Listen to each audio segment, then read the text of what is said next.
Han, yung mga kapitbahay natin chismosa, nadaanan ko dyan, nag-uumpukan. So ano ngayon kung nag-umpukan? Ano pakialam natin sa kanila?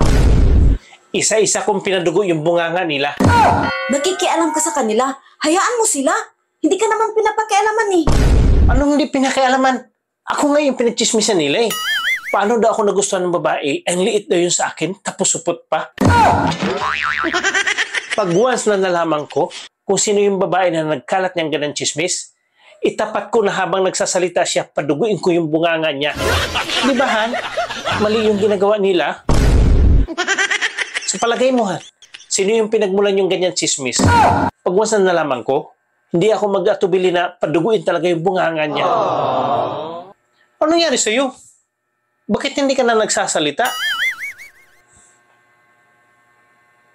Uy! Ano nangyari sa'yo? Bakit hindi ka na nakapagsalita? Nagsasalita ka naman kanina. Sige daw.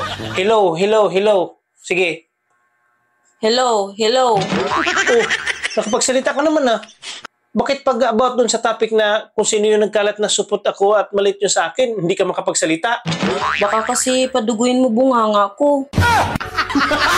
Ikaw pala yung salamin.